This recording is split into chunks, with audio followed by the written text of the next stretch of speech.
Worried wrinkles, deeper than any crevice and longer than any line on any given day in Family Court, USA.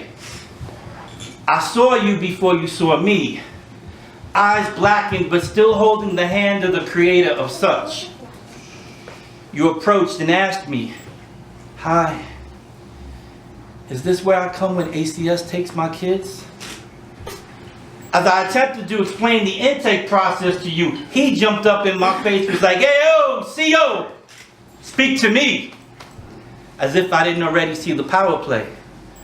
Or perhaps his strength was best reserved for bruised bodies, lest his ego become black and blue.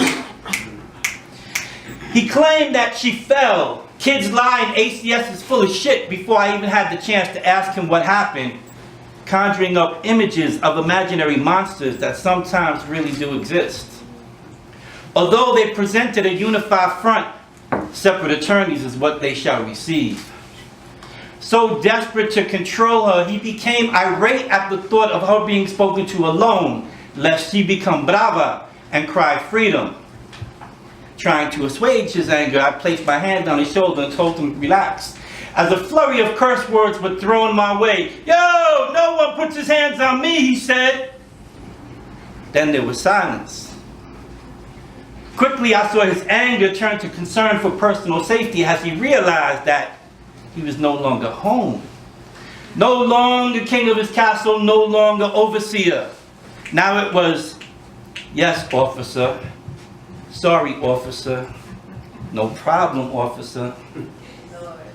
The kids were paroled to her on the condition that she enforced an order of protection, excluding him from the household.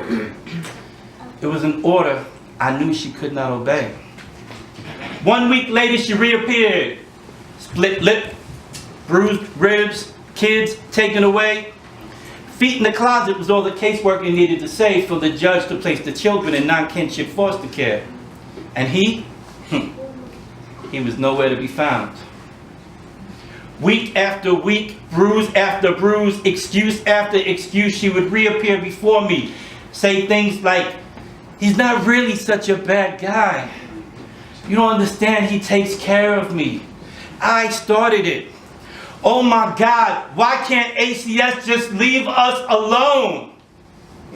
I remember a caseworker telling her, "Ay, nena, you're only a victim once." She consistently chose him over her children. See, she had no identity except for the one that he gave her.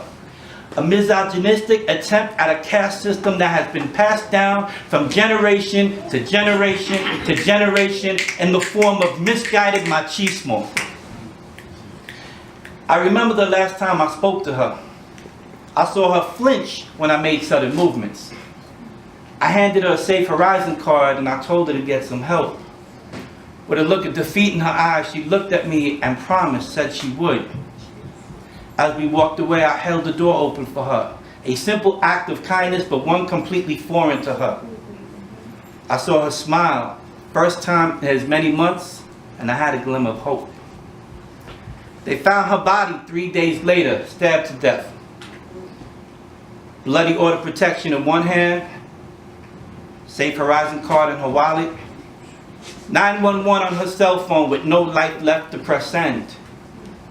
And all I remember hearing is that caseworker saying, "You're only a victim once." Damn. It's too bad once is all it took. Thank you.